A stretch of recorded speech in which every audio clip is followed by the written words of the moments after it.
दोस्तों, स्वागत है आपका हमारे चैनल आर के वर्मा में। मित्रों, अगले दिन पौ फटते ही बुलाखीराम उठा और सीधा उस ओर को चल पड़ा जहां उसने पिछली शाम को वह दृश्य देखा था। जब वह उस मकान के पास पहुंचा तो घर के दरवाजे पर एक मोटा सा ताला लटका हुआ देखा। फिर उसने दाएं बाएं नजरें दौड़ाई तो कुछ आगे उसे जमीन में ताजी खोदी हुई मिट्टी दिखाई दी, जिसे बड़े प्रयत्न से एकसार कर दिया गया था। यह देखकर बुलाखी को यकीन हो गया कि पटेल का कहना यथार्थ ही था। रात की किसी घड़ी में उस शापग्रस्त गाय का प्राणांत हो गया होगा और गृहस्वामी ने सम्मानपूर्वक उसे जमीन में दफन कर दिया है। इन्हीं बातों पर विचार करता हुआ वह लौट आया और पटेल के साथ वापसी की यात्रा की तैयारी में जुट गया। फिर दोनों ने अपना सामान व्यवस्थित कर घोड़ों की काठियों पर लादा और आगे की यात्रा पर चल पड़े। सारे दिन की यात्रा करके वे एक नए नगर में पहुंचे और रात्रि विश्राम के लिए एक मुनासिब सा स्थान देखकर ठहर गए। रोजमर्रा के मुताबिक पटेल ने बुलाखी को पैसे देकर बाजार से अपने तथा घोड़ों के भोजन का सामान खरीदने के लिए भेजा। बुलाखी जब वापस लौटा तो सारे सामान के साथ एक अजूबी खबर भी लाया। उसने रास्ते में देखा था कि एक स्थान पर कुछ लोग खड़े हुए हैं। वहां उसे एक ऐसा बूढ़ा व्यक्ति भी दिखाई दिया जो अर्धविक्षिप्त अवस्था में था। उस अर्धविक्षिप्त बूढ़े ने सबके सामने एक स्थान को गाय के गोबर से लीपा, फिर एक युवक को अपने पास बैठाकर उस स्थान पर लेट गया। उसने 3 बार मुख से हे राम कहा और फिर अपने प्राण त्याग दिए। यह देखकर बुलाखीराम यह सोचकर वापस लौट पड़ा कि इस बात का रहस्य पटेल जी से पूछेगा कि वह वृद्ध कौन था और उसने इस प्रकार क्यों दम तोड़ दिया। रात को सोने से पूर्व बुलाखी ने वह रहस्यमयी बात पटेल को सुनाई और उस रहस्य पर से पर्दा उठाने को कहा तो पटेल बोले, बुलाखीराम सुन, यहाँ से कुछ दूर ताम्रलिप्ति नाम का एक नगर है। उस नगर में चंद्रसिंह नाम का एक क्षत्रिय रहता था। चंद्रसिंह का विवाह हो चुका था और उसकी पत्नी एक बच्चे की मां भी बन चुकी थी। चंद्रसिंह का परिवार खूब संपन्न परिवार था, लेकिन कहते हैं न कि जब मनुष्य के दुर्दिन आते हैं तो उसकी बर्बादी की परिस्थितियां स्वयं ही बनने लगती हैं। कुछ दिनों बाद चंद्रसिंह को जुआ खेलने की लत लग गई। वह यार दोस्तों के साथ नित्य प्रति शाम को जुआ खेलने लगा। परिणाम यह निकला कि वह जुए में अपना सब कुछ हारकर दर-दर का भिखारी बन गया। उसे और उसके परिवार को 2 जून का भोजन जुटाने के भी लाले पड़ गए। बुलाखी, जब आदमी एक बार बुराई के रास्ते पर चल पड़ता है तो दूसरी बुराइयां स्वयं ही आगे बढ़कर उसका दामन थाम लेती हैं। चंद्रसिंह का परिवार जब भूखों मरने लगा तो अपने परिवार का पेट पालन करने के लिए उसने चोरी करना शुरू कर दिया। वह चोरी करके जो भी माल लाता उसे थोड़ा सा परिवार पर खर्च कर शेष धन जुए में उड़ा देता। धीरे धीरे सारे नगरवासियों को यह बात मालूम हो गई कि चंद्रसिंह अब पक्का चोर बन गया है, इसलिए सभी लोग उससे नफरत करने लगे। बुलाखी, चंद्रसिंह के सास-ससुर बहुत खाते पीते घर के थे। चंद्रसिंह के ससुर का मसालों का व्यापार था जो खूब अच्छा चल रहा था। चंद्रसिंह की विपन्नता की बात जब उसके सास-ससुर को मालूम हुई तो उन्हें बहुत दुख पहुंचा। उनकी एक ही तो बेटी थी, पुत्र कोई था नहीं। एक दिन उन दोनों ने विचार किया। चंद्रसिंह का ससुर कहने लगा, ठकुरानी, लाजवती की तरफ से तो बहुत चिंताजनक खबरें मिल रही हैं। न जाने मेरी बेटी लाजवती और नवासा किस हाल में होंगे।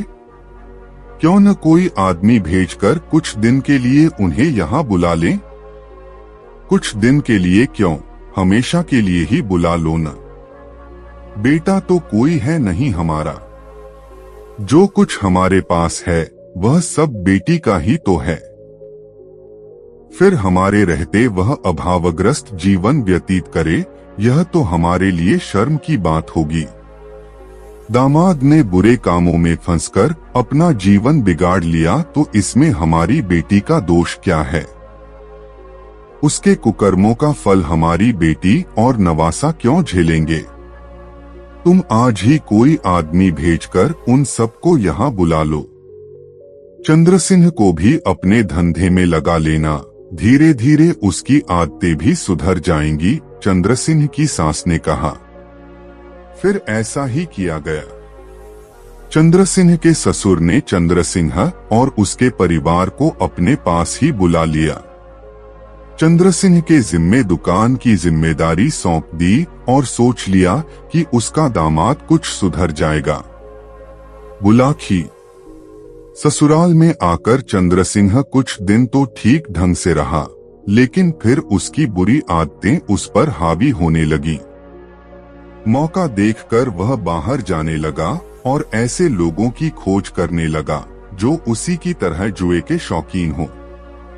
कहावत है कि शक्कर खोरे को शक्कर और मूंजी को टक्कर।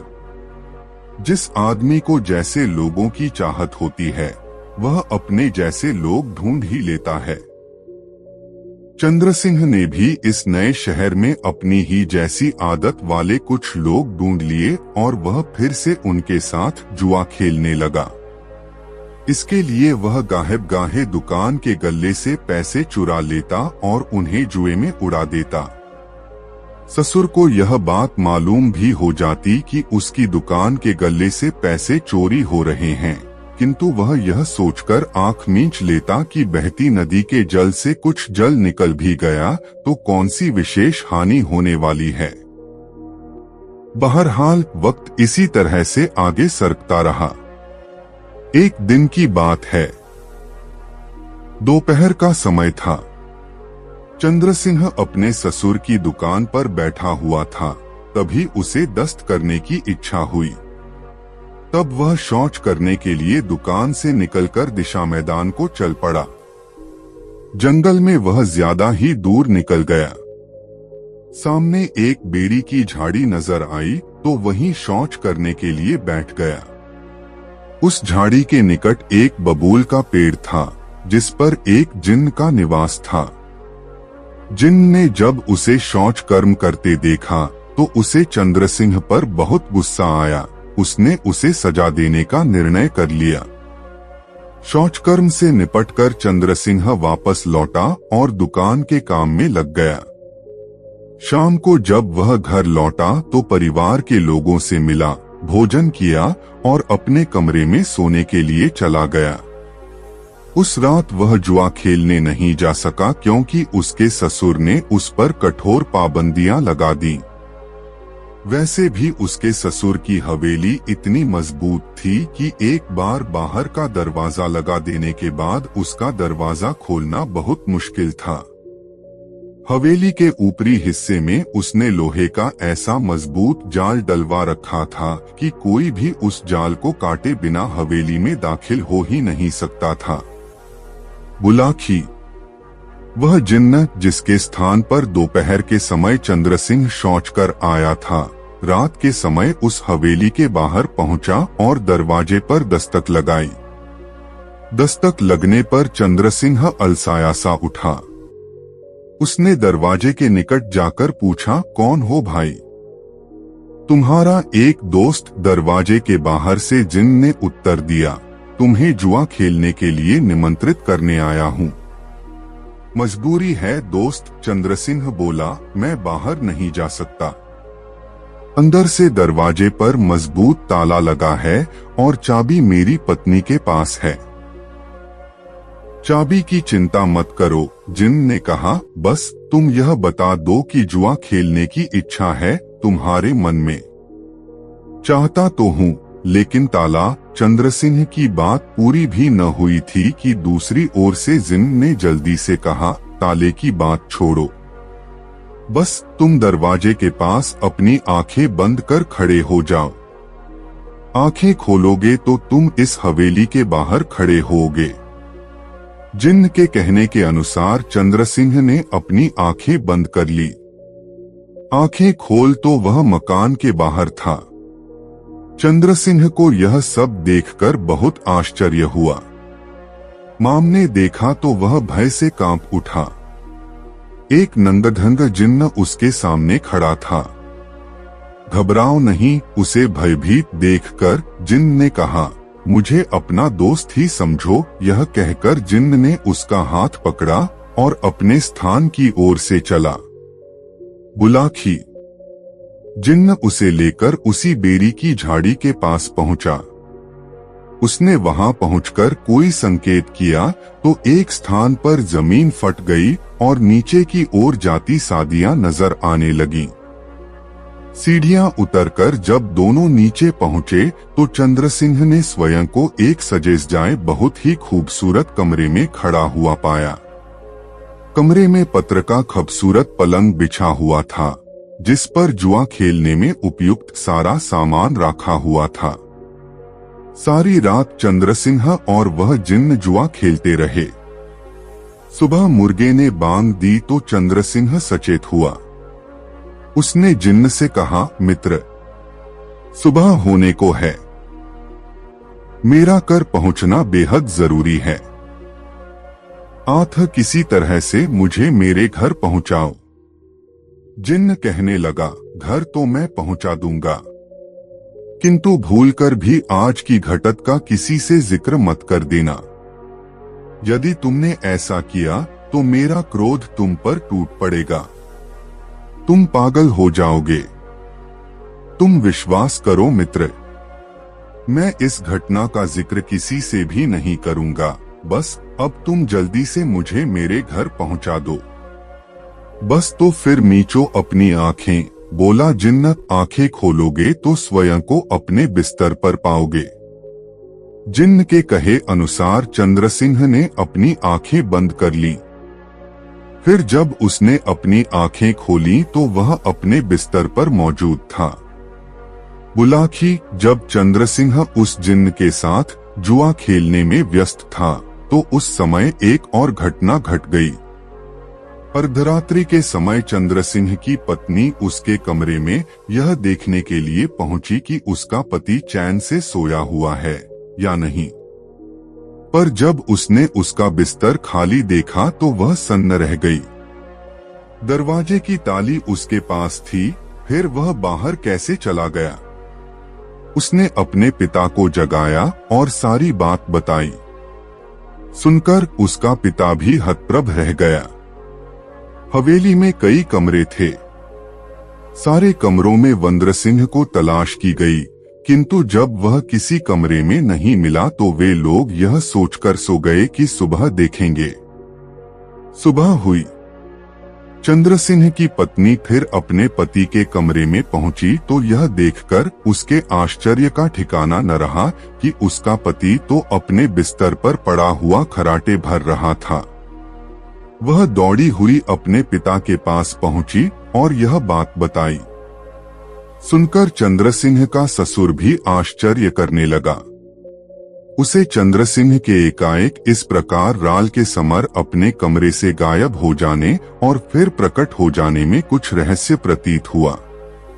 तब उसने अपनी पुत्री से कहा, बेटी, तुम अपने पति के कमरे में जाओ, सामान्य ढंग से उससे बातचीत करो। रात की घटना का उससे कोई जिक्र मत करना। बस नित्य की बातें ही पूछना और उसे बातों में उलझाकर यह रहस्य जानने की कोशिश करना कि रात को वह दरवाजे पर ताला लगा होने पर भी बाहर कैसे चला गया और फिर वापस कैसे आ गया। जी पिताजी, ऐसा कहकर चंद्रसिंह की पत्नी अपने पिता के कमरे से बाहर निकल आई और अपने पति के कमरे में चली गई। चंद्रसिंह की पत्नी ने धीरे से उसे झकझोरा। बोली, ए जी, अब उठ भी जाओ, सुबह हो चुकी है, तैयार होकर दुकान पर भी जाना है। चंद्रसिंह आंखें मलता हुआ उठा, पत्नी को देखकर मुस्कराया और बोला, कितना समय हो गया है? 9 बज रहे हैं। बस अब फटाफट तैयार हो जाओ, मैं नाश्ता तैयार करती हूँ, कहकर वह रसोई घर में चली गई। थोड़ी ही देर बाद वह नाश्ते की थाली सजा लाई और चंद्रसिंह के आगे रख दी। चंद्रसिंह ने पहला ही ग्रास खाया था कि उसने अपना हाथ रोक दिया। पत्नी ने पूछा, क्या हुआ? नाश्ता अच्छा नहीं है क्या? नाश्ता तो ठीक ही है, चंद्रसिंह बोला, लेकिन उस भोजन के आगे बेकार सा लग रहा है जो मैंने रात को खाया था। रात कहीं बाहर चले गए थे आप? पत्नी ने पूछा। चंद्रसिंह जिन्न की चेतावनी भूल गया, जिसने रात की घटना को किसी से भी बताने से सख्ती से मना कर दिया था। उसने पत्नी से कह दिया, हाँ, गत रात अपने एक मित्र के घर चला गया था। वहां बहुत लजीज भोजन खाने को मिला था, मगर ताला तो बंद था। फिर आप बाहर कैसे चले गए? पत्नी ने एकाएक पूछ लिया। पत्नी के यह पूछने पर चंद्रसिंह हिचकिचा गया। उसने उसकी बात का कोई जवाब न देकर चुप्पी साध ली, लेकिन जब उसकी पत्नी बराबर आग्रह करती रही तो उसने जिन्न वाली बात बता दी। बस फिर क्या था, जिन्न के कोप का कहर उस पर टूट पड़ा। उसी समय से वह पागल हो गया। उसके सास ससुर ने उसका बहुत इलाज कराया, किंतु चंद्रसिंह किसी भी तरह से ठीक न हुआ। विक्षिप्तावस्था में वह 20 साल तक मारा मारा फिरता रहा। उसे अपनी पत्नी और अपने उस बच्चे की भी कोई चिंता न रही, जो अब तक पूर्ण युवक बन चुका था। इन 20 सालों में कई घटनाएं हुई।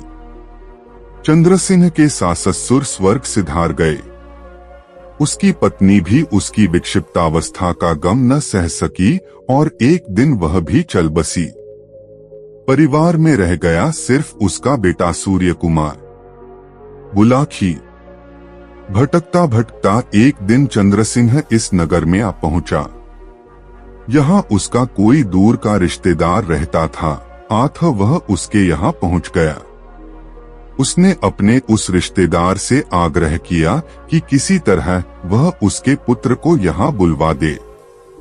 उसके आग्रह पर उसके रिश्तेदार ने उसके पुत्र सूर्य कुमार को यहाँ बुलवा लिया।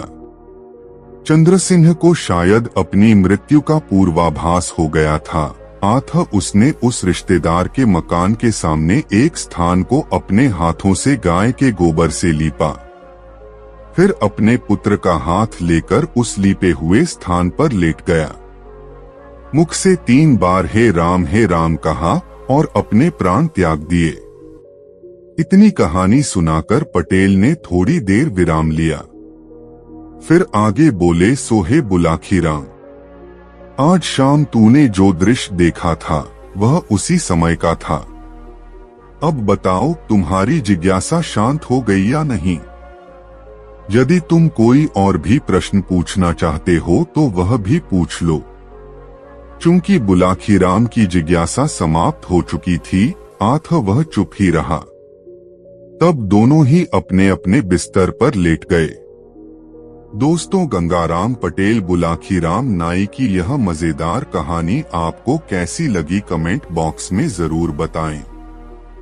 दोस्तों, काशी यात्रा में बुलाखी राम ने अगले नगर में जो अजीब बात देखी थी उसका विवरण इस प्रकार है। नगर के बाजार में बुलाखी राम ने देखा कि एक स्थान पर बहुत भीड़ लगी हुई थी।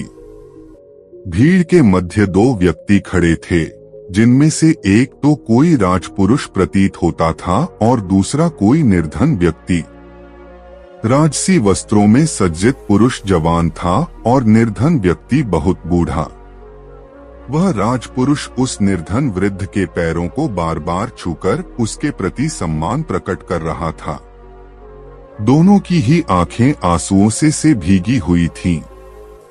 रात को सोने के समय जब बुलाखीराम ने गंगाराम पटेल से इस विषय में पूछा तो उन्होंने उसे यह कहानी सुनाई। बुलाखी यहाँ से कुछ कोस के फासले पर एक नगर है, रंगपुर।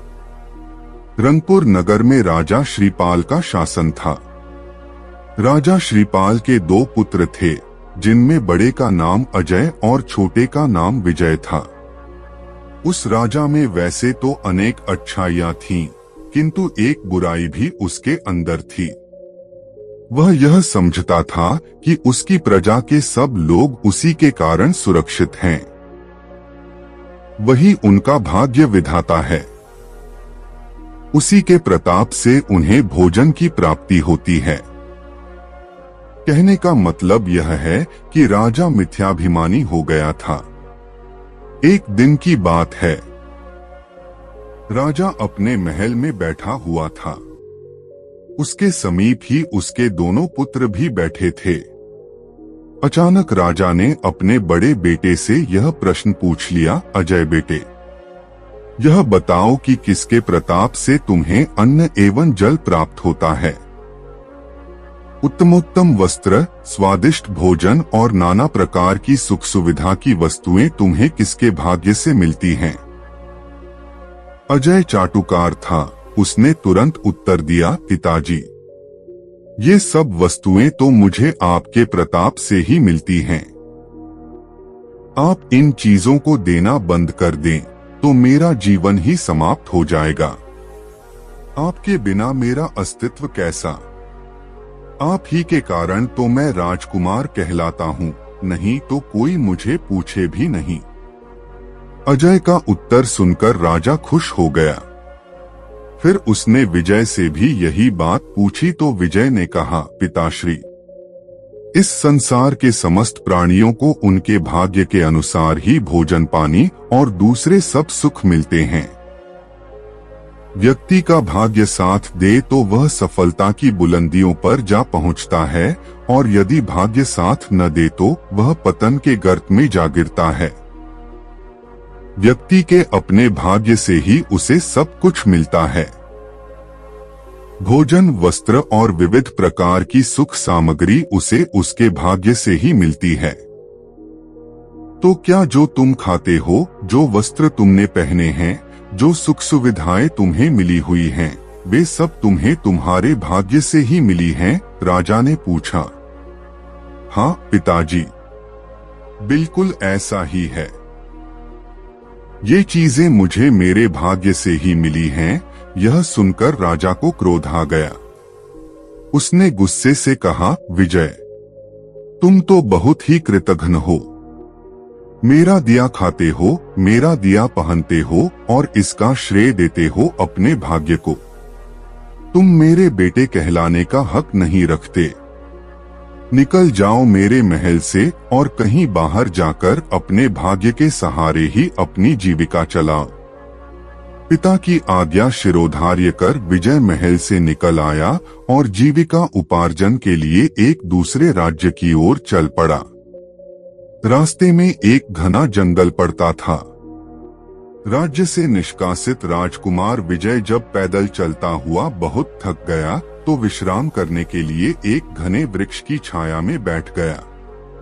अभी उसे बैठे हुए ज्यादा देर नहीं हुई थी कि उसने निकट ही कहीं से आती हुई किसी सिंह की दहाड़ सुनी। उसने घबराकर उस दिशा में देखा तो उससे कुछ दूरी पर उसे एक सिंह लड़खड़ाता हुआ उसी की दिशा में बढ़ता हुआ नजर आया। यह देखकर राजकुमार घबरा गया।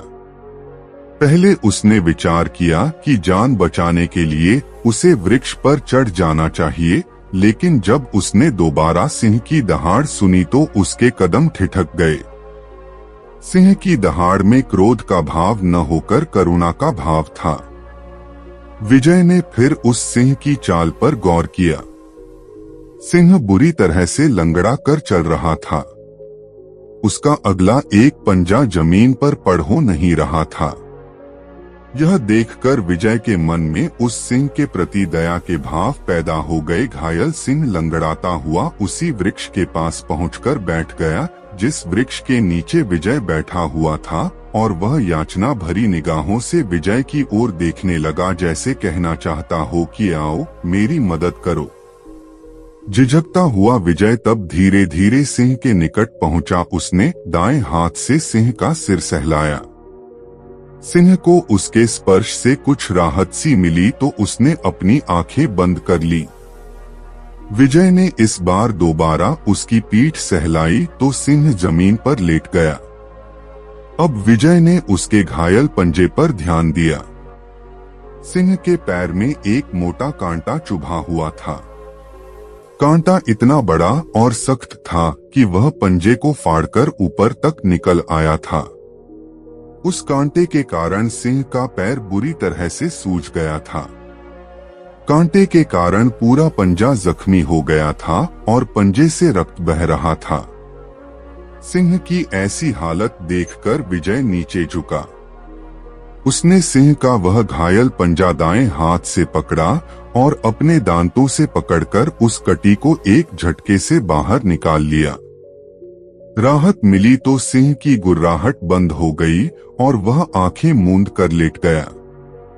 कांटा निकालने के बाद राजकुमार बहुत देर तक सिंह की पीठ और उसके सिर को सहलाता रहा।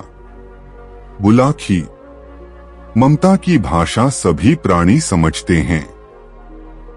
प्राणी कोई भी क्यों न हो, यदि उसे प्यार दुलार मिले तो वह आदमी का मित्र बन जाता है।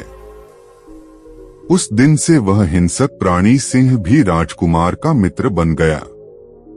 राजकुमार जहां भी जाता वह भी उसके पीछे पीछे चल देता। उसके भय से हिंसक जंगली जीव राजकुमार के पास नहीं फटकते थे। इतनी कहानी सुनाकर पटेल ने थोड़ा सा विराम लिया। हुक्के की नली मुंह से लगाकर 2-3 गहरे कश खींचे और धुआं मुंह से बाहर निकालकर आगे बोले, बुलाखी।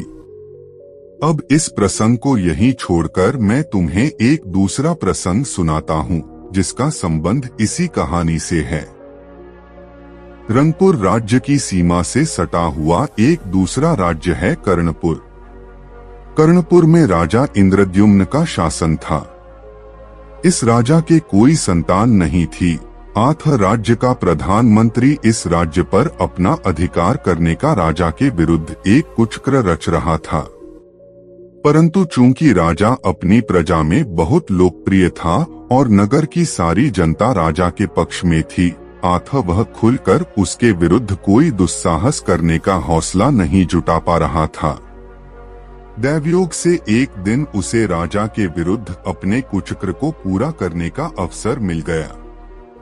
उस दिन कर्णपुर का राजा इंद्रद्युम्न अपने थोड़े से सैनिकों के साथ शिकार के लिए वन में गया हुआ था। तभी प्रधानमंत्री अपने साथ अपने पक्ष के बहुत से सैनिकों को लेकर वन में जा घुसा और उसने राजा को घेर लिया।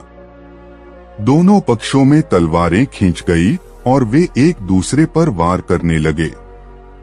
राजा बहुत बहादुरी से लड़ा, किंतु जब उसके सभी सैनिक एक एक करके धराशायी होते चले गए तो उसका हौसला टूट गया। मंत्री के सैनिकों ने राजा को बंदी बना लिया। ठीक उसी समय जब मंत्री के आदेश से एक सैनिक राजा के वध करने की तैयारी कर रहा था, देवदूत की तरह विजय अपने सिंह के साथ वहां पहुंच गया। क्षणमात्र में ही राजकुमार विजय सब कुछ समझ गया। उसने अपने सिंह को उस सैनिक पर झपटने का संकेत कर दिया। सिंह विद्युत गति से उछला और उस सैनिक के ऊपर जा पड़ा। उसने सैनिक का सिर अपने जबड़े में दबाकर उसे झिंझोड़ना शुरू कर दिया। सिंह के आकस्मिक आ पहुंचने से मंत्री के सैनिकों में घबराहट फैल गई और वे जान बचाने के लिए भाग छूटे। जब मंत्री भी भागने लगा तो राजकुमार विजय ने उसे पीछे से थाम लिया। उसने सिंह के जबड़ों में फंसे सैनिक की तलवार उठा ली और उससे मंत्री के मुंह पर लगा हुआ नकाब फाड़ दिया। नकाब फटते ही मंत्री का चेहरा उजागर हो उठा। यह देखकर राजा इंद्रद्युम्न स्तब्ध रह गया।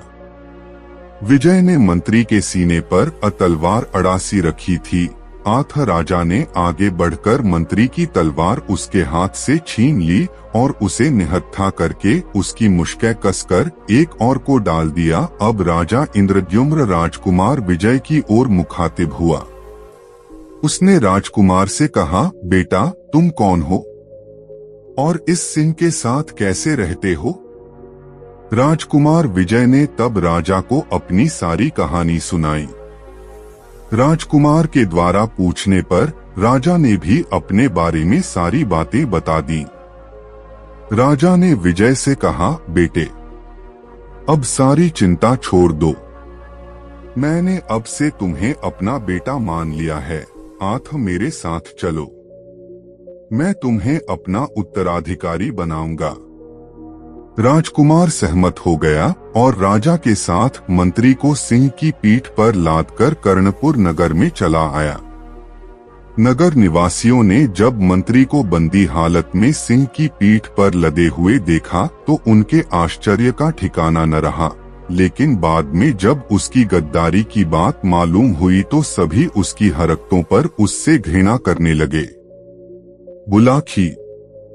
बाद में राजा इंद्रद्युम्न ने मंत्री के षड्यंत्र में शामिल सभी सैनिकों का पता लगवाया और मंत्री के साथ साथ उन्हें भी कारागार में डलवा दिया।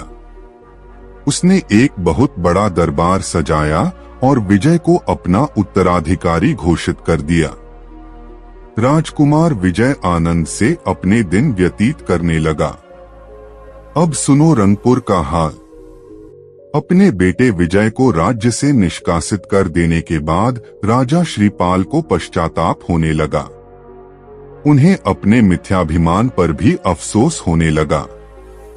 इसी गम में राजा बीमार रहने लगा। राजा की इस स्थिति का फायदा उठाया उसके एक पड़ोसी राजा ने, जो राजा श्रीपाल से शत्रुता रखता था। एक दिन उसने अचानक रंगपुर पर आक्रमण कर दिया और बात की बात में नगर पर अधिकार कर लिया। राजा श्रीपाल किसी तरह अपने बेटे अजय के साथ नगर से निकलने में कामयाब हो गए और भागकर इस नगर में आ गए। भागते समय वह साथ तो कुछ लाए नहीं थे, अपना परिचय भी किसी को नहीं देना चाहते थे। आथ वे मेहनत मजदूरी करके किसी तरह अपना पेट पालने लगे। राज्य छूट जाने का राजा को इतना गहरा सदमा पहुंचा कि वह असमय में ही बूढ़ा हो गया और अपनी आयु से दोगुनी उम्र का दिखाई देने लगा। उधर जब राजकुमार विजय को राजा इंद्रद्युम्न के नगर में रहते हुए बहुत दिन बीत गए तो एक दिन उसने अपने मन में सोचा कि अब अपने नगर लौटकर अपने पिता और अपने भाई का हालचाल जानना चाहिए। ऐसा विचार कर एक दिन वह राजा इंद्रद्युम्न से आज्ञा लेकर सैनिकों के साथ राजसी वस्त्रों में रंगपुर की ओर चल दिया। वहां आकर उसे मालूम हुआ कि उसके राज्य पर तो पड़ोसी राजा ने अपना अधिकार जमा लिया है। उसने लोगों से मालूमात हासिल की तो पता चला कि उसके पिता और उसका भाई किसी तरह बच निकलने में कामयाब हो गए थे, पर यह नहीं मालूम हो सका कि यहाँ से पलायन करने के बाद अब वे कहाँ हैं। खैर, कर्णपुर लौटकर राजकुमार विजय अपने पिता और भाई की तलाश में जुट गया।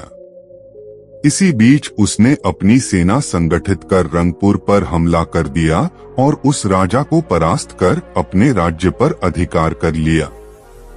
बुलाखी। राजकुमार विजय की मेहनत रंग लाई। एक दिन एक कुम्हार के यहाँ मिट्टी गूंधते हुए उसने अपने पिता को पहचान लिया। उसका बड़ा भाई अजय भी उसी कुम्हार के यहाँ मिट्टी के बर्तन बनाने के काम पर लगा हुआ था। पिता को पहचानकर राजकुमार की आंखों में आंसू आ गए। उसके वृद्ध पिताजी उसे सामने देखकर रोने लगे। राजकुमार विजय बार बार अपने पिता के पांव छूकर उनसे कहने लगा कि आप मेरे साथ राजमहल में चलें, किंतु पिता बार बार इनकार कर कह देता, नहीं पुत्र, अब मैं अपने काले मुंह को लेकर तेरे साथ कैसे जाऊं? मैंने तो तुझ पर बहुत जुल्म किए हैं। अब मुझे मेरे हाल पर छोड़ दे और मुझे पश्चाताप करने दे। तो हे बुलाखी, आज तू जिस दृश्य को देखकर आया था वह उन पिता पुत्र के मिलन का वही दृश्य था। ऐसा कहकर पटेल ने अपनी कहानी का समापन कर दिया। उत्तर मिल जाने पर बुलाखी भी संतुष्ट हो गया। फिर दोनों लंबी तानकर सो गए। दोस्तों, यह कहानी अपने मित्रों को जरूर शेयर करें। काशी यात्रा के वापसी चरण में अगले दिन गंगाराम पटेल और बुलाखीराम एक नए नगर में पहुंचे और उसी नगर में विश्राम करने का निश्चय किया। बाजार जाते समय बुलाखीराम ने फिर एक अजूबा दृश्य देख लिया, जिसका रहस्य जानने के लिए उसके पेट में उथल पुथल मचने लगी। लौटकर जब उसने यह बात पटेल की बताई तो पटेल ने कहा, बुलाखी, तेरी इस शंका का निवारण मैं रात को सोते समय कर दूंगा। अभी तो कुछ पेट पूजा के बारे में विचार कर। पाठ को बुलाखी आज जो अजीब बात देखकर आया था वह इस प्रकार थी। बुलाखी ने देखा था कि एक ब्राह्मण के घर के आगे एक गाय मरी हुई पड़ी थी। ब्राह्मण उस गाय को मरा हुआ देखकर शोकग्रस्त हो रहा था। उसी समय एक स्त्री वहां पहुंची। उसने मरी हुई गाय की पीठ पर जब अपना हाथ फिराया तो वह मरी हुई गाय फिर से जीवित हो गई थी। रात को सोने से पूर्व गंगाराम पटेल ने इस रहस्य से इस प्रकार पर्दा उठाया। उन्होंने बुलाखीराम से कहा, बुलाखीराम, इस शहर में रामकृपालु नाम का एक गरीब ब्राह्मण निवास करता था। यद्यपि वह सुंदर सुगठित शरीर का स्वामी था, ब्रह्म विद्या का भी उसे पर्याप्त ज्ञान था, किंतु उसकी निर्धनता उसके लिए अभिशाप बन गई थी। कोई भी ब्राह्मण उसके साथ अपनी कन्या का विवाह करने के लिए तैयार ही नहीं होता था। बेचारा रामकृपालु एक अविवाहित जीवन गुजार रहा था। एक दिन रामकृपालु ने सोचा कि मनुष्य की गरीबी ही उसकी उन्नति में बाधक होती है। धन पास हो तो सफलता के अनेक द्वार स्वयं ही खुल जाते हैं। समाज में उसकी पूछ होने लगती है। धनवान व्यक्ति को ही लोग सम्मान देते हैं, उसे झुक झुक कर सलाम करते हैं। मुझे भी परदेश में जाकर धनोपार्जन करना चाहिए। ऐसा विचार कर एक दिन उसने अपना नगर छोड़ दिया और परदेश में धन कमाने के लिए चल पड़ा। बुलाखी, रामकृपालु नाम का वह ब्राह्मण युवक दिन भर एक ही दिशा में चलता रहा। जब वह धक्कर चूर हो गया तो एक वृक्ष की छांव में बैठकर विश्राम करने लगा। कुछ ही देर में उसे नींद आ गई। तब वह वृक्ष के तने से अपना सिर टिकाकर सो गया। वन में जिस वृक्ष के नीचे ब्राह्मण युवक रामकृपालु सोया हुआ था, उसी वृक्ष पर एक यक्ष का निवास था। ब्राह्मण की दीनहीन अवस्था देखकर उस पक्ष को उस पर त्या आ गई। उसने स्वप्न में उस ब्राह्मण को दर्शन दिए और उससे कहा, हे ब्राह्मण युवक, आज तू मेरी शरण में आया है। तेरी दीनहीन अवस्था देखकर मैंने अनुमान लगा लिया है कि तुझे सचमुच धन की बहुत आवश्यकता है। मेरे पास बहुत धन है जिसका मैं कभी उपयोग नहीं करता। एक तरह से वह धन मेरे लिए बेकार ही है। वह धन तू अपने साथ ले जा और संपन्नता का जीवन व्यतीत कर। तत्पश्चात उस यक्ष ने स्वप्न में ही उस गुप्त स्थान का पता भी उसे बता दिया। ब्राह्मण की नींद खुली तो उसने उठकर उस स्थान की खोज की।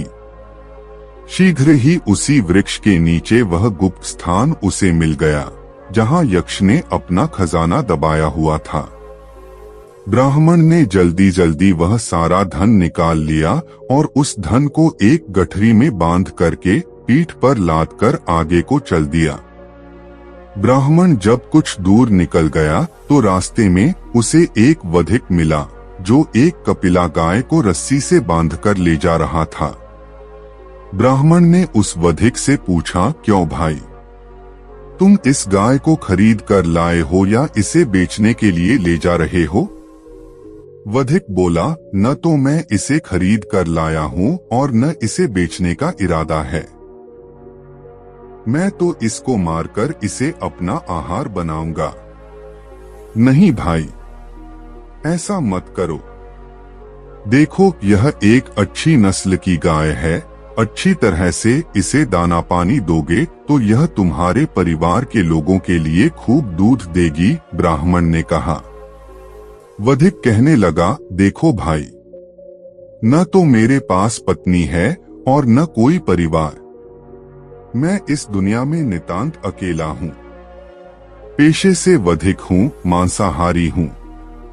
इसलिए खाने के लिए मुझे मांस तो चाहिए ही। यदि इस गाय को मारूंगा नहीं तो खाऊंगा क्या? ब्राह्मण बोला, भैया वधिक, अपने आहार के लिए तुम किसी अन्य जानवर को खरीद लेना। तुम मुझसे इस गाय का मूल्य ले लो, मैं तुम्हें इसका मुंहमांगा मूल्य चुकाने के लिए तैयार हूँ। ठीक है भाई, वधिक बोला, तुम यदि इतनी जिद कर रहे हो तो चुका दो इसका मूल्य। मैं 1000 रुपयों के बदले तुम्हें यह गाय सौंप दूंगा। ब्राह्मण ने अपनी गठरी से रुपए निकालकर उस वधिक को दे दिए। वधिक खुशी खुशी गाय को उसे सौंपकर अपने रास्ते चला गया। वधिक के चले जाने के बाद ब्राह्मण ने उस गाय की पीठ को प्यार से सहलाया और बोला, हे गौ माता, अब तुम आजाद हो। मैंने उस वधिक से तुम्हें स्वतंत्र करा लिया है। अब तुम जहां जाना चाहो खुशी से जा सकती हो। यह सुनकर उस गाय ने मानवी भाषा में कहा, हे पुत्र, अब मैं तुझे छोड़कर कहां जाऊंगी? तू मुझे अपने साथ ही ले चल। तेरे घर में रहकर जो भी हरा सूखा चारा तू मुझे देगा, मैं उसी को खाकर संतुष्ट हो जाया करूंगी। एक गाय को अपनी भाषा में बोलते देख ब्राह्मण को बहुत आश्चर्य हुआ। उसने पूछा, हे गाय माता, यह कैसा चमत्कार है? तुम एक गाय होते हुए भी मानवी भाषा कैसे बोल लेती हो? गाय बोली, हे पुत्र, पूर्वजन्म में मैं एक यक्ष कन्या थी। एक बार मैं अपनी सखियों के साथ वन विहार को गई। वहां हम लोगों ने एक रमणीक स्थान देखा। वहां एक सरोवर था। हम सबने अपने अपने वस्त्र उतारकर सरोवर के तट पर रख दिए और जल में उतरकर अटखेलियां करने लगी। तभी न जाने कैसे वायु का एक प्रचंड झोंका आया और तट पर रखे हमारे वस्त्र उड़ गए। कुछ ही दूरी पर एक शिला के पीछे बैठे एक मुनि समाधि लगाए तपस्या कर रहे थे। हमने उन्हें नहीं देखा था। देखती तो वहां स्नान करने का विचार ही नहीं करती। हे पुत्र, मेरे दुर्भाग्य से मेरा अंतर्वस्त्र उड़कर उन्हीं मुनि के चेहरे से जा टकराया। इससे उन मुनि महाराज की समाधि भंग हो गई। उन्होंने क्रोधित होकर यह शाप दे दिया कि जिस भी स्त्री का यह अंतर्वस्त्र है उसने मेरी समाधि में व्यवधान डाला है, आठ मैं उसे इसी क्षण से गाय बन जाने का शाप देता हूँ। बस उसी क्षण से मैं गाय बन गई और वन वन घूमती हुई अपने शाप के दिन गुजारने लगी। आज जब मैं वन में अपना आहार खोज रही थी तो न जाने कैसे इस वधिक की निगाह में आ गई। इस दुष्ट ने मुझे पकड़कर रस्सी से बांध लिया और अपने साथ ले आया। सौभाग्यवश रास्ते में तुम मिल गए और तुमने मुझे उस वधिक के चंगुल से आजाद करा लिया, नहीं तो वह दुष्ट आज मुझे निश्चित रूप से मार ही डालता। गाय की राम कहानी सुनकर ब्राह्मण को उस पर बहुत दया आई। वह बोला, हे गाय माता, तुम्हारी कहानी तो बड़ी ही विचित्र है। अब मुझे यह बता दो कि तुम किस तरह से उस मुनि के शाप से मुक्त हो सकती हो। हो सकता है इस विषय में मैं ही तुम्हारी कुछ सहायता कर सकूं। गाय कहने लगी, हे दयालु युवक, मेरे शाप का समय बस समाप्त होने को है। लेकिन यह शरीर छोड़ने से पूर्व मैं तुम्हारा भी कुछ भला कर जाना चाहती हूँ। कैसे करोगी मेरा भला? ब्राह्मण ने पूछा। जब तुम मुझे अपने घर पर लेकर पहुंचोगे और जैसे ही मैं तुम्हारी देहरी पर अपना पहला कदम रखूंगी, बस उसी घड़ी मेरा प्राणांत हो जाएगा। तत्पश्चात एक सुंदर सी युवती वहां आकर मेरा स्पर्श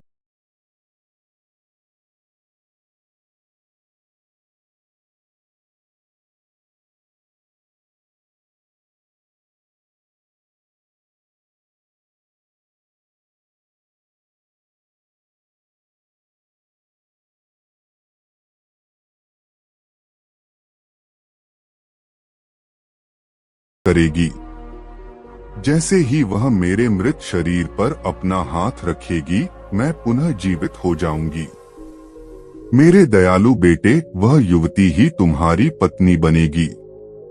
तुम उससे विवाह कर लेना और एक सुखी संपन्न जीवन व्यतीत करत। गाय की बातों पर विचार करता हुआ ब्राह्मण गाय को लेकर अपने घर आ गया।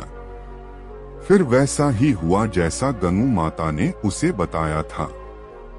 जैसे ही गाय ने उसको देहरी पर अपना पहला कदम रखा, गाय लड़खड़ाई और वहीं गिरकर दम तोड़ गई। ब्राह्मण अभी विस्मय से उसे देख हो रहा था कि तभी एक सुंदर युवती वहां आ पहुंची और वह नीचे झुककर गाय के शरीर पर अपना हाथ फिराने लगी। उस युवती के स्पर्श से गाय के शरीर में पुनः प्राण लौट आए और वह जीवित होकर उठ खड़ी हुई। सोहे बुलाखी, आज तू जिस विचित्र दृश्य को देखकर आया है, वह यही दृश्य था। अब बोल, तेरी शंका का निवारण हुआ है या नहीं? पटेल ने पूछा। पटेल जी, बुलाखी ने अपनी गुद्दी खुजलाते हुए कहा, वैसे तो मेरी सारी शंका का समाधान हो गया है, पर छोटी सी शंका और बाकी रह गई है। वह भी बता। मैं उसका भी निराकरण कर दूंगा, पटेल ने कहा। पटेल जी, कल सुबह अपनी यात्रा आरंभ करने से पहले यदि मुझे कुछ देर के लिए उस ब्राह्मण के घर जाने की आज्ञा दे दें तो आपकी बहुत कृपा होगी। मैं एक बार फिर से उस शापग्रस्त गाय के दर्शन करना चाहता हूँ, बुलाखी ने कहा। भाई बुलाखी, पटेल बोले, तुझे वह गाय देखने से मैं रोकूंगा नहीं। बेशक सुबह जाकर उसे देख लेना, लेकिन वह गाय अब तुझे वहां मिलेगी नहीं। याद है कहानी के दौरान गाय ने क्या कहा था? गाय ने उस ब्राह्मण से कहा था कि मेरा शाप का समय समाप्त हो रहा है। वह गाय तो ब्राह्मण की देहरी पर पहुंचते ही शाप से मुक्त हो गई थी। पुनः जीवित वह इसलिए हुई थी कि उसने उस युवक से उसकी होने वाली वधू की पहचान करानी थी। उसके बाद उसने फिर से अपना चोला छोड़ दिया होगा। मुझे तो पूरी उम्मीद है कि वह ब्राह्मण अब तक उस गाय को भूमि में गहराई तक दबा भी चुका होगा। फिर भी विश्वास न हो तो जाकर अपनी आंखों से इस सच्चाई की परख कर लेना। मेरी तरफ से आज्ञा है। इतना कहकर पटेल ने इस कहानी का समापन कर दिया और सोने की तैयारी करने लगे। उन्होंने एक बार फिर से हुक्का गुड़गुड़ाने की कोशिश की, किंतु तब तक चिलम में रखे अंगारे बुझ चुके थे। पटेल ने निगाली का मुंह फेरा और चादर उठाकर ओढ़ ली। कुछ ही देर बाद उसके खर्टी गूंजने लगे। दोस्तों, यह मजेदार कहानी आपको कैसी लगी कमेंट में जरूर बताएं।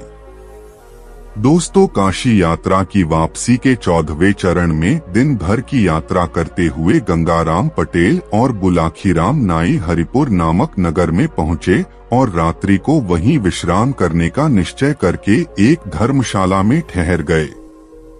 रोज की तरह गंगाराम ने बुलाखीराम को पैसे देकर बाजार से खाने का सामान लाने भेजा तो लौटती बार बुलाखी फिर एक नई बात देख आया।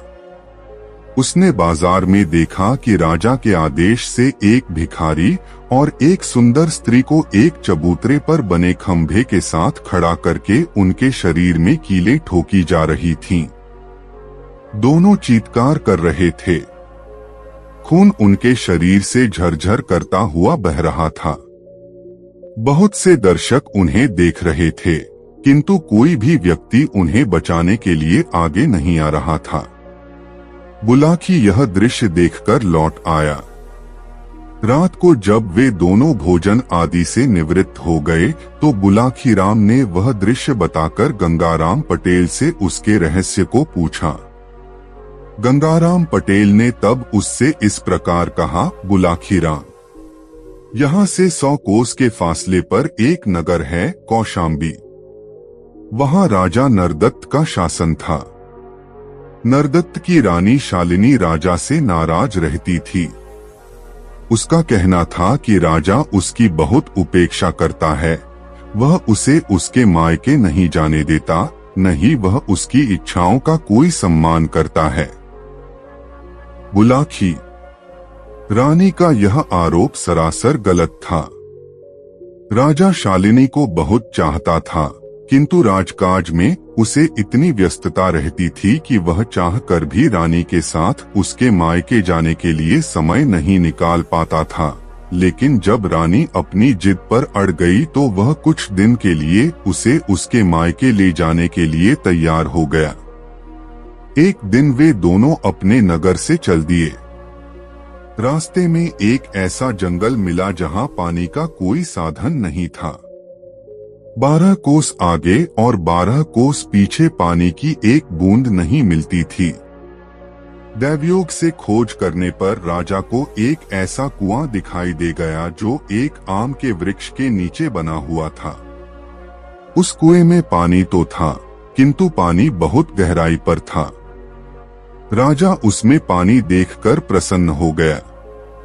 उस कुएं के पास एक भिखारी बैठा हुआ अपना चिकारा, एक प्रकार का वाद्य यंत्र बजा रहा था। रानी को भोजन तैयार करने के लिए कहकर राजा नहाने के लिए चला गया। उधर भिखारी का गाना सुनकर रानी उसकी ओर आकर्षित हो गई। राजा नहा धोकर वापस लौटा। उसने खाना खाया और गहरी नींद सो गया। तब रानी उठकर उस भिखारी के पास पहुंची और उससे कहा, प्यारे, मुझे तुमसे प्यार हो गया है। मैं तुम्हारे साथ कहीं भी चलने के लिए तैयार हूं। मुझे अपने साथ ले चलो। मैं एक राजा की पत्नी को कैसे भगा के ले जा सकता हूं? उसे मालूम पड़ गया तो वह मेरी खाल खींचवा लेगा, भिखारी ने डरते हुए कहा। लेकिन रानी नहीं मानी। वह उसके पीछे ही पड़ गई। पीछा छुड़ाने की गरज से तब उस भिखारी ने रानी से कहा, ठीक है, मैं तुम्हें साथ ले चलने को तैयार हूँ, किंतु मैं जैसा कहूँगा वैसा तुम्हें मानना होगा। रानी तैयार हो गई। भिखारी ने तब उससे कहा कि वह राजा को कुएं में धकेल दे। भिखारी का कहना मानकर रानी सोए हुए राजा के पास पहुंची। उसने राजा को झकझोर कर उठाया और उससे कहा, मुझे बहुत जोर से प्यास लग रही है। आप कुएं से मेरे पीने के लिए पानी ला दीजिए।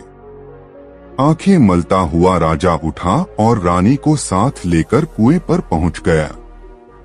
राजा ने जैसे पानी लेने के लिए रस्सी बाल्टी कुएं में लटकाई, रानी ने उसे जोर से धक्का दे दिया।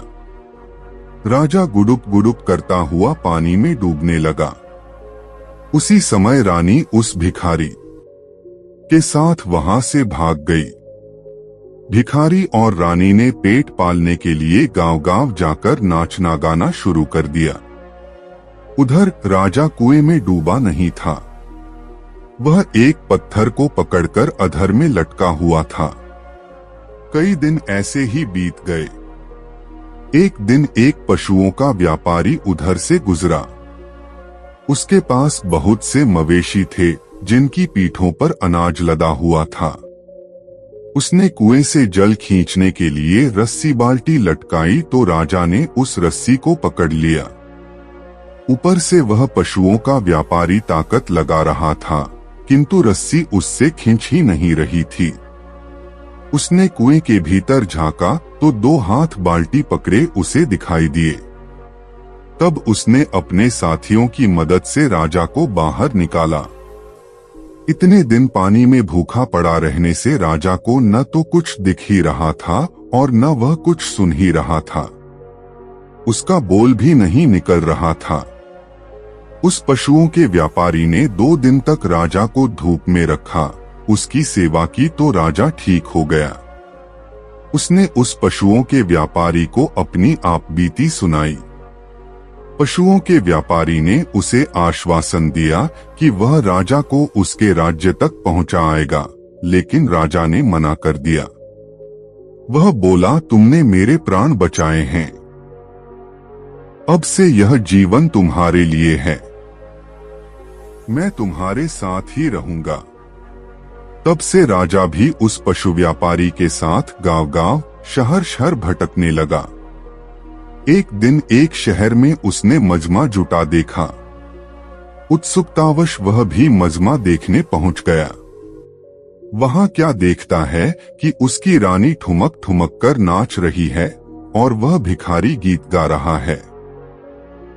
दर्शक उनकी ओर पैसे फेंक रहे हैं। रानी ने अपने पति को पहचान लिया था। उसे देखकर वह बेहद आतंकित हो उठी।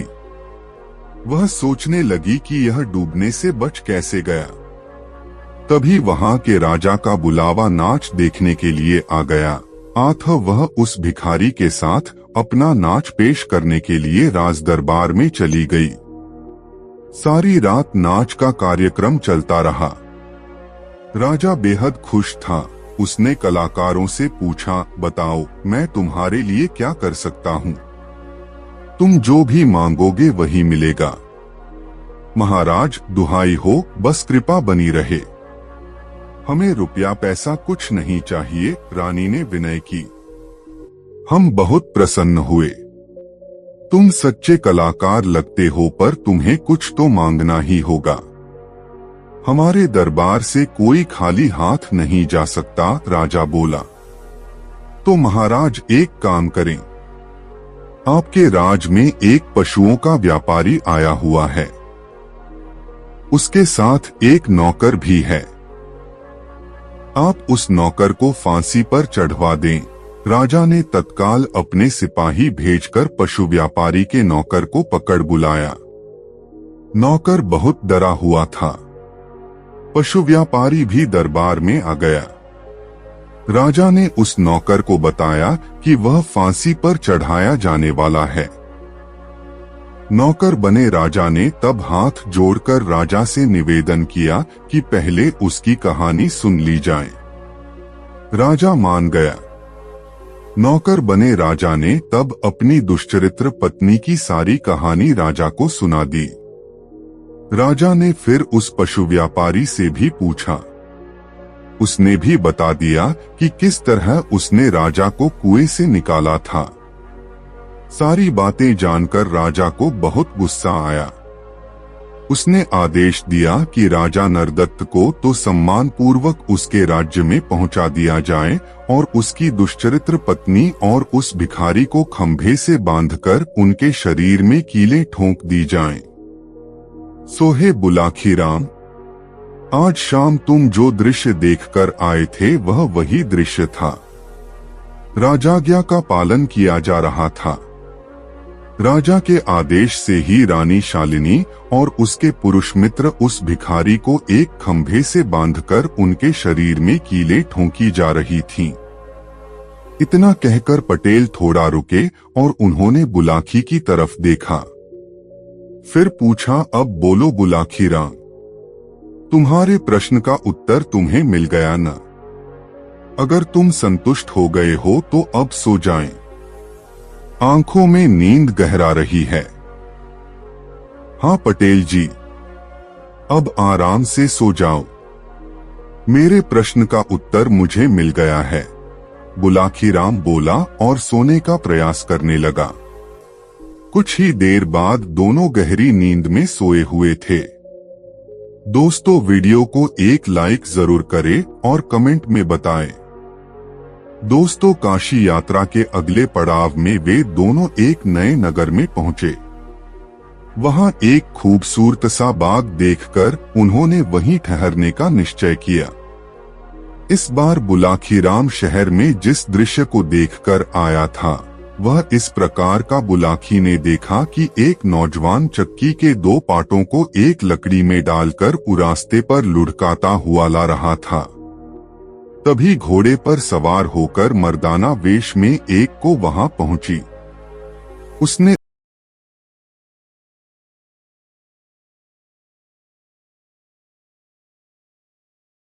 उस नौजवान पर हंटर बरसाने शुरू कर दिए। युवक हाथ जोड़कर उससे माफी देने की फरियाद करने लगा। युवक के बार बार माफी मांगने पर वह युवती कुछ नरम पड़ी और हंटर बरसाने बंद कर वहां से घोड़ा दौड़ाती हुई चली गई। यह दृश्य देखकर बुलाखी के मन में उस रहस्य को जानने को उत्सुकता पैदा हो गई। रात को सोने से पूर्व जब उसने गंगाराम पटेल से इस रहस्य को उजागर करने का आग्रह किया तो गंगाराम ने कहा, बुलाखीराम, ध्यान से सुन, इस नगर में जानी नाम का एक ठग रहता है। जानी के पिता का देहांत हो चुका है। परिवार में उसकी माँ और वह स्वयं ये हो प्राणी हैं। जानी ठगी के द्वारा ही अपनी जीविका चलाता है। एक दिन की बात है, जानी की माँ बहुत उदास भाव में बैठी हुई थी। तभी जान ने अपने काम से घर वापस लौटा।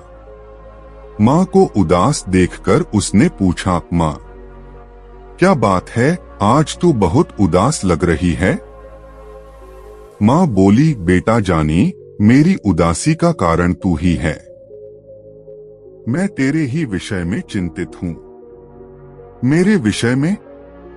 हाँ बेटा, मैं यह सोचकर चिंतित हो रही हूँ कि मेरे मरने के बाद तू भोजन कैसे बनाकर खाएगा। अगर मेरे सामने ही तेरा विवाह हो जाता तो कितना अच्छा होता। मैं तुझसे बार बार कहती हूँ कि बेटा अपना विवाह कर ले, किंतु तू मेरी बात पर ध्यान हो नहीं देता। माँ जानी बोला, अब तू यह चिंता छोड़ दे। मैंने विवाह करने का मन बना लिया है। जल्द ही मैं तेरे लिए एक ऐसी सुंदर बहू ढूंढ लाऊंगा जो तुझे हर प्रकार का आराम देगी। बहू के आ जाने पर चूल्हा चक्की के कामों से तुझे निजात मिल जाएगी। फिर तू आराम से बैठकर ईश्वर का भजन करती रहना। जानी की माँ यह सुनकर खुश हो गई। जानी भी अपनी होने वाली पत्नी के लिए जेवर आदि जुटाने में लग गया। इसी प्रयास में वह एक दिन एक सर्राफ की दुकान पर पहुंचा। उसने बड़ी अच्छी पोशाक पहन रखी थी। अतः सर्राफ ने उसे कोई बहुत बड़ा ग्राहक समझा। उसने जानी से पूछा, बताइए जनाब, कौन सा जेवर खरीदेंगे? मुझे एक खूबसूरत सा हार दिखाइए, ऐसा हार जिसकी कीमत भी वाजिब हो और जो दिखने में भी अच्छा हो। जानी ने कहा, हाँ जरूर, मैं अभी आपको आपकी पसंद का हार दिखाता हूँ। यह कहकर सर्राफ ने उसके सामने कई तरह के हार पेश कर दिए। जानी ने उसमें से एक हार पसंद कर लिया। हार को परखते हुए उसने सर्राफ से पूछा, कितनी कीमत है इस हार की? 2000 रुपए, सर्राफ ने कहा। ठीक है, यह हार मेरा हुआ। जब तक मैं रुपए निकालूं, आप इसकी रसीद लिखकर मुझे दे दीजिए। दुकानदार जब रसीद बुक लेने अंदर चला गया, तभी योजनानुसार जानी की माँ ग्राहक बनकर वहां पहुंची और शोकेसों में सजे जेवरों को देखने लगी। इससे पूर्व की सर्राफ लौटता, जानी ने बड़ी फुर्ती के साथ वह हार अपनी माँ की तरफ उछाल दिया, जिसने फौरन ही वह हार अपने ब्लाउज के गले में खोस लिया। जब तक सर्राफ रसीद लेकर लौटा, वह हार लेकर वहां से रफू चक्कर हो गई। जानी ने रसीद लेकर जेब में रख डोली और 2000 रुपए गिनकर सर्राफ को दे दिए, लेकिन उसने वहां से उठने का कोई प्रयास नहीं किया। उसकी निगाह शोकेसों में लटके दूसरे जेवरातों पर घूमती रही। उसे उत्सुक देखकर सर्राफ ने उससे पूछा, कोई और जेवर चाहिए जनाब? हाँ, मुझे उस जैसा ही कोई दूसरा हार दिखा दीजिए, जानी बोला। दुकानदार ने तत्परता से उसे दूसरा हार लाकर दे दिया। जानी ने हार जेब में डाला और बाहर जाने लगा। यह देखकर दुकानदार ने कहा, श्रीमान, इस हार की कीमत तो चुका दीजिए। कीमत तो मैं आपको पहले ही दे चुका हूँ। अब क्या एक चीज की कीमत दो बार लोगे? जानी दुकानदार पर बिगड़ उठा। दोनों में वाद विवाद होने लगा। नौबत हाथापाई तक पहुंच गई। दुकान के बाहर भीड़ इकट्ठी हो गई। सर्राफ कह रहा था कि हार का दाम चुकाओ और जानी कह रहा था कि मैंने कीमत चुका दी है। झगड़ा ज्यादा बढ़ा तो वहां पुलिस पहुंच गई। कोतवाल दोनों को पकड़कर पुलिस थाने में ले आया। कोतवाल ने सर्राफ से पूछा, सेठ जी, अब बताओ असल माजरा क्या है? सेठ बोला, हुजूर, इस आदमी ने मुझसे एक हार खरीदा था, उसकी कीमत देकर इसने मुझसे रसीद लिखवा ली। फिर इसने दूसरा हार खरीदा परंतु उसकी कीमत नहीं चुकाई और यह हार लेकर चल दिया। जब मैंने इसे रोककर हार के दाम मांगे तो यह कहता है कि कीमत तो मैं दे चुका। सर्राफ की बात सुनकर कोतवाल ने जानी से पूछा, अब तुम बताओ भाई, क्या ये सेठ जी सच कह रहे हैं? नहीं हुजूर, ये सरासर झूठ बोल रहे हैं। मैंने इनसे एक ही हार खरीदा है जिसकी रसीद मेरे पास है। यह कहकर उसने वह हार और उसकी रसीद कोतवाल के सामने पेश कर दी। फिर बोला, हुजूर, मेरी तलाशी ले लीजिए। अगर मेरे पास कोई दूसरा हार मिल जाए तो आप जो भी चाहें सजा देना, परंतु अगर मेरी बात सच निकले तो इस दुकानदार पर रहम मत खाना। यह दुकानदार तो ग्राहकों को दिन दहाड़े लूटता है। कोतवाल ने जानी की जामा तलाशी ली, लेकिन उसके पास से कोई और हार न मिला। यह देखकर सर्राफ का चेहरा पीला पड़ गया। उसने धीमी आवाज में कहा, हुजूर, इसने वह हार किसी दूसरे आदमी को दे दिया होगा। देखिए हुजूर, अब यह आदमी मुझ पर दूसरा इल्जाम लगा रहा है। मैं इस शहर में परदेशी आदमी हूँ। यहाँ मेरा न तो कोई रिश्तेदार है और न कोई जानने वाला। मैं तो यहाँ अपनी पत्नी के लिए कुछ जेवर खरीदने आया था। मुझे क्या पता था कि इस शहर में आकर मेरी ऐसी फजीहत होगी। यदि मैं यह बात जानता होता तो कभी इधर का रुख ही न करता। जानी ने एक अच्छा खासा लेक्चर दे डाला। जानी के इस लेक्चर का कोतवाल पर अच्छा प्रभाव पड़ा। उसने जानी को निर्दोष जानकर उसे जाने की अनुमति दे दी और दुकानदार को डांट फटकार कर वहां से भगा दिया।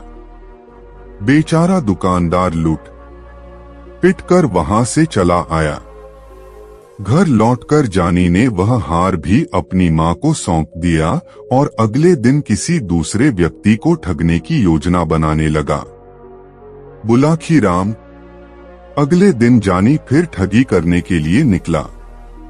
उसने एक हलवाई की दुकान से 2 सेर जलेबियां खरीदी और उन्हें लेकर नगर के बाहर एक रास्ते पर बैठ गया।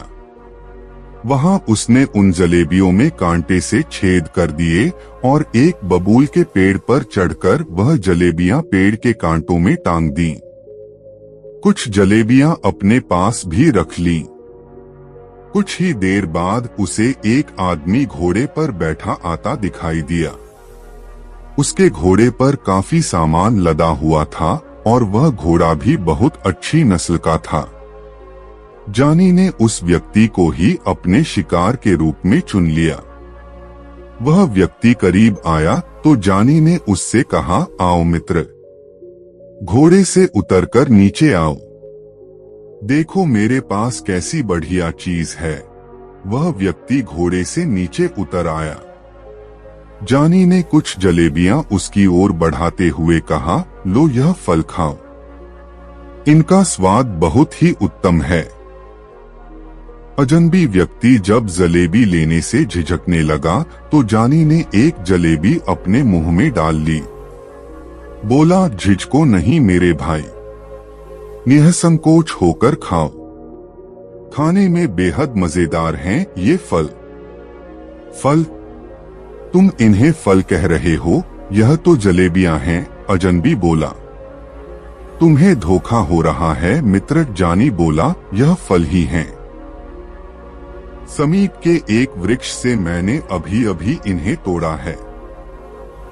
विश्वास न हो तो मेरे साथ चलकर देख लो। अजनबी उसकी बातों में आ गया। उसने एक जलेबी मुंह में डाल ली। अब जलेबी तो मीठी होती ही है। अजनबी को वह बहुत स्वादिष्ट लगी। वह बोला, यह तो सचमुच बहुत मीठी है, पर मुझे यह विश्वास नहीं हो रहा कि सचमुच ही तुमने इन्हें किसी वृक्ष से तोड़ा है। ओफो मित्र, तुम तो बहुत शक्की जान पड़ते हो। आओ मेरे साथ, मैं तुम्हें वह पेड़ दिखाता हूँ, उस पर अभी भी इस जैसे बहुत से फल हैं। यह कहकर वह उस अजनबी को बबूल के पेड़ के पास ले गया और उस पर अपने द्वारा लटकाई हुई जलेबियों को दिखाते हुए बोला, लो देख लो अपनी आंखों से, वे लटके हैं फल। अजनबी लालच में आ गया। उसने घोड़े की रास जानी को पकड़ाई और यह कहकर कि तुम इस घोड़े को पकड़ो, कुछ फल मैं भी तोड़ लूं। बबूल के उस पेड़ पर चढ़ गया। बस फिर क्या था, जानी उछलकर घोड़े की पीठ पर जा बैठा। घोड़ा मोड़ा और 2-3 हंटर उसकी पीठ पर जमा दिए। घोड़ा तूफानी रफ्तार से भाग छूटा। अजनबी यह दृश्य देखकर बौखला उठा। वह तेजी से नीचे उतरा और पकड़ो दौड़ो की आवाजें लगाता उसके पीछे भागा, किंतु घोड़े और मनुष्य का क्या मुकाबला। जानी शीघ्र ही उसकी निगाहों से ओझल हो गया। लुटापिटा मुसाफिर आवाजें लगाता ही रह गया। बुलाखी। जानी जब घोड़े को सरपट दौड़ाता हुआ ले जा रहा था, तभी रास्ते में उसे एक बुढ़िया दिखाई दी जो अपनी जवान बेटी के साथ शहर की ओर जा रही थी। यह देखकर जानी का शैतानी दिमाग फिर सक्रिय हो उठा। उसने अपना घोड़ा उस बुढ़िया के पास ले जाकर रोका और उससे पूछा, बुढ़िया माई, कहीं दूर से आ रही हो क्या? हाँ बेटा, हम 5 कोस दूर से पैदल ही चलकर आ रही हैं। शहर में एक रिश्तेदार के यहाँ जाना है, बुढ़िया बोली। तब तो जरूर थक गई होगी। आओ मेरे पीछे घोड़े पर बैठ जाओ, मैं तुम्हें वहां तक छोड़ दूंगा, जानी ने कहा। नहीं बेटा, बुढ़िया बोली, मैं तो नहीं थकी, क्योंकि मुझे तो पैदल चलने का अभ्यास है। हाँ, यह मेरी बेटी जरूर थक गई है, कभी इतनी दूर पैदल नहीं चली है न, इसलिए तुम मेरी जगह इसे कुछ देर के लिए अपने पीछे बिठा लो। जानी ने तब उसकी जवान बेटी को अपने पीछे घोड़े पर बिठा लिया। बुढ़िया ने कहा, बेटा तुम सचमुच एक रहमदिल आदमी हो, वरना आज के जमाने में कौन किसी की मदद करता है। अच्छा जरा अपना नाम तो बता दो। मेरा नाम है जमवाई राजा, ऐसा कहकर जानी ने घोड़े को एड़ लगा दी। घोड़ा तेजी से आगे की ओर भाग छूटा। यह देखकर बुढ़िया चिल्लाने लगी, ओ जमवाई राजा रुको, मेरी बेटी को कहां भगाए ले जा रहे हो? अरे कोई मेरी मदद करो, जम्बाई राजा मेरी बेटी को भगाए ले जा रहा है। उसकी पुकार सुनकर लोग हंसने लगे। एक व्यक्ति कहने लगा, अरे बुढ़िया माई, तेरी बेटी को तेरा जम्बाई ले जा रहा है तो इसमें बुरी बात क्या है? पत्नी तो अपने पति के ही साथ जाएगी न, फिर तू इतना क्यों चिल्ला रही है? बेचारी बुढ़िया हाथ मल कर रह गई। जानी ठग उसे भी चूना लगा गया। बहरहाल जानी उस युवती को लेकर अपने घर पहुंचा। लड़की चिल्लाने लगी,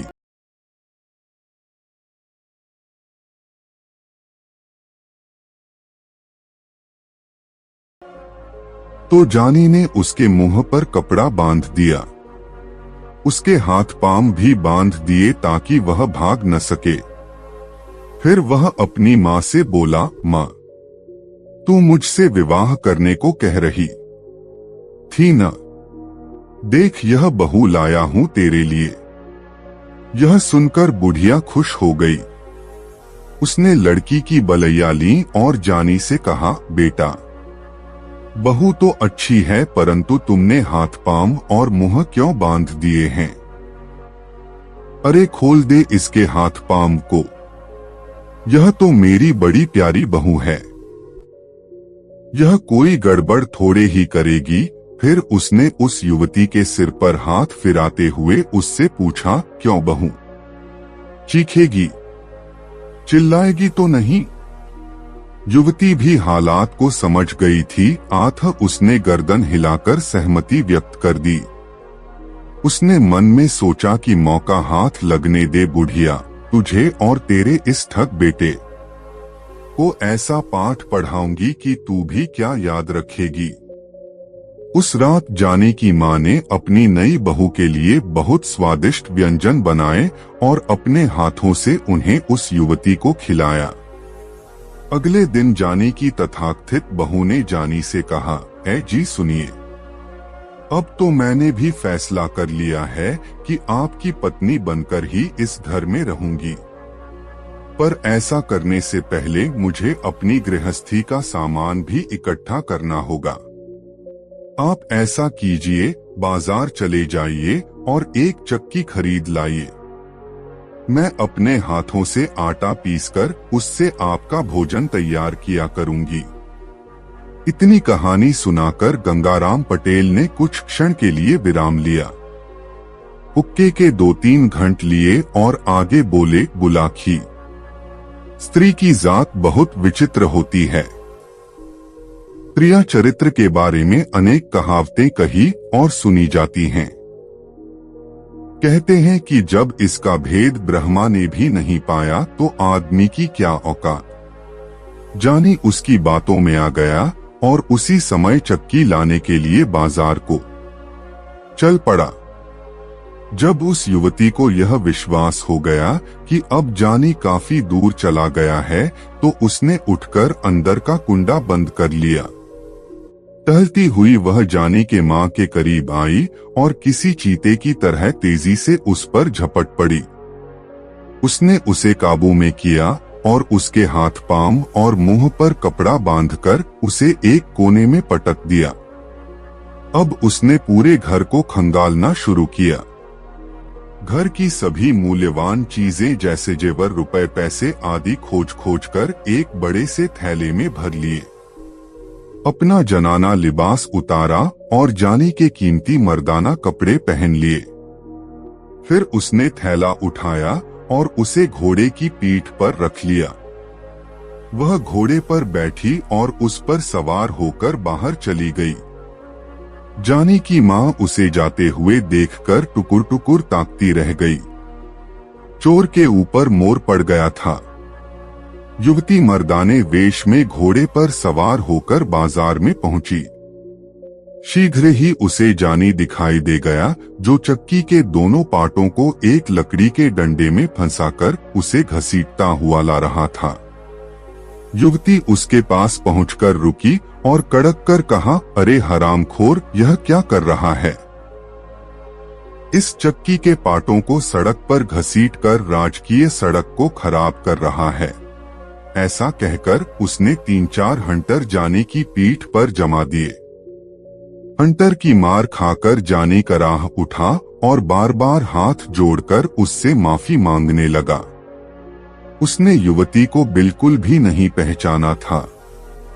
मर्दाने वेश में वह उसे कोई बहुत बड़ा सरकारी अफसर ही समझ रहा था। युवती को शायद उस पर दया आ गई थी। आथ उसने हंटर समेटा और घोड़ा दौड़ाती हुई एक दिशा में चली गई। अपनी कहानी को पूर्ण विराम देते हुए गंगाराम पटेल बोले, बुलाखी, आज शाम सड़क पर जो नजारा तू देखकर आया था वह यही नजारा था। पिटने वाला था। जानी ठग और पीटने वाली थी वह युवती जिसे वह अपनी पत्नी बनाने के लिए अपने घर लाया था। अब रात भी बहुत हो गई और तेरे प्रश्न का उत्तर भी तुझे मिल गया है। आथ अब आराम से सो। मेरी आंखों में भी नींद गहराने लगी है और फिर सुबह आगे की यात्रा भी तो करनी है। यह कहकर उन्होंने पैर फैला लिए। बुलाखी भी सोने का प्रयास करने लगा। दोस्तों, यह कहानी आपको कैसी लगी कमेंट में जरूर बताएं और वीडियो को एक लाइक जरूर करें। अगले दिन सुबह उठकर वे दोनों अपनी यात्रा पर निकल गए और दिन भर की यात्रा पूरी करके एक नए नगर में प्रवेश किया। गंगाराम पटेल ने बुलाखी नाई को कुछ पैसे देकर सामान लाने बाजार भेज दिया। बुलाखी सामान लेने जा रहा था, उसने देखा एक आदमी हक्का बक्का सा चिल्ला रहा, अरे मेरी मोहरे कहाँ गई? और फिर मर्तबान को उल्टा पलटा हाथ डालकर देखा मगर कोई मोहर न निकली। वो लुटा पिटा सा स्तब्ध खड़ा रह गया। उसकी जिंदगी भर की कमाई थी, ऐसा कहने लगा। वह अपना सिरे पीट पीट कर रोने लगा। बोलने लगा, मुझे यकीन हो गया कि साहूकार ने मेरे साथ धोखेबाजों की है। और वो तुरंत साहूकार के पास जाकर उससे मर्तबान में रखी सोने की मोहरों के बारे में पूछा और थोड़ी ही देर में वहां भीड़ इकट्ठा हो गई। बुलाखी वहां से आश्चर्यचकित हो चल दिया। रात को भोजन पश्चात पटेल जी को सारा हाल सुनाया और बोला, पटेल जी, बाद में उस गरीब के साथ क्या हुआ और वो कौन सी सोने की मोहरे की बात कर रहा था? पटेल जी बोले, बुलाखी, बगदाद में अली ख्वाजा नाम का एक व्यापारी रहता था। उसकी एक छोटी सी दुकान थी। इस दुकान से जो कमाई होती अली उसी से अपना गुजारा करता था। वह बड़ा धार्मिक प्रवृत्ति और संतोषी किस्म का व्यक्ति था। अली की एक इच्छा थी कि जीवन में एक बार वह हज यात्रा करे। एक रात अली ने सपना देखा। सपने में एक फकीर ने उससे कहा, अली, तू बहुत धन कमा चुका, अब मक्का शरीफ जाकर हज कर आ। अली ने इसे अल्लाह का हुक्म समझा और दूसरे दिन ही हज यात्रा पर जाने का निर्णय कर अपनी दुकान का सारा माल बेच दिया। यात्रा आदि का खर्च निकाल लेने के बाद अली के पास सोने की 1000 मोहरें बची। हज यात्रा में इतनी मोहरें साथ ले जाना खतरे से खाली नहीं था। उसने सोचा कि क्या करूं, यदि इन मोहरों को घर में रखकर जाता हूं तो चोरी हो जाने का डर है। आखिरकार उसे एक उपाय सूझा। उसने सोने की सारी मोहरें पीतल के एक मर्तबान में भर दी। फिर उसके ऊपर अखरोट भरकर मर्तबान का ढक्कन अच्छी तरह बंद कर दिया। अली के घर के पास ही उसका एक मित्र रहता था जो साहूकारी का धंधा करता था। उसकी ईमानदारी के भी काफी चर्चे थे। अली ने अपना मर्तबान उसके पास ही रख जाना मुनासिब समझा। वह अखरोट का मर्तबान लेकर साहूकार मित्र के घर जा पहुंचा। उसने कहा, दोस्त, मैं हज यात्रा पर मक्का शरीफ जा रहा हूँ। वहां से लौटने में मुझे कुछ वक्त तो लगेगा ही। मेरे पास अखरोट से भरा एक मर्तबान है, इसे मैं तुम्हारे पास छोड़कर जा रहा हूँ। इसे संभाल कर रखना। जब मैं वापस आऊंगा तब इसे ले जाऊंगा।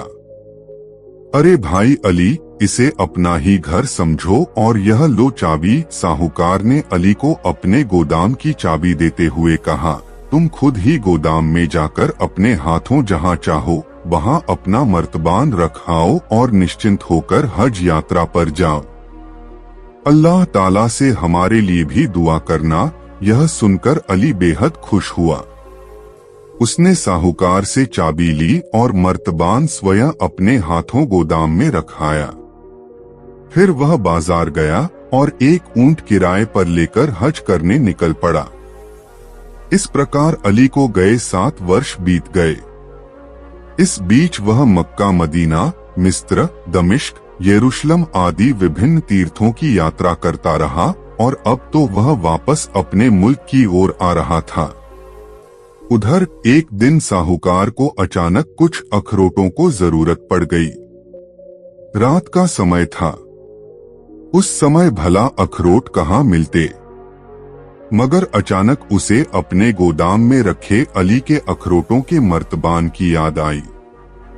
उसने सोचा, क्यों न उसी मर्तबान में से कुछ अखरोट ले लिए जाएं। साहूकार अखरोट लेने के लिए गोदाम में गया।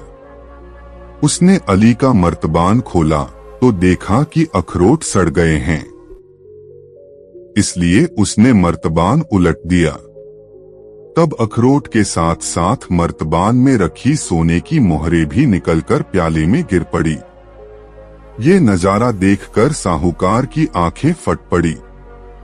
166 1000 सोने की मोहरें एक बड़ी रकम थी। उन्हें देखकर साहूकार की नीयत बिगड़ गई। उसने सोचा, अली को हज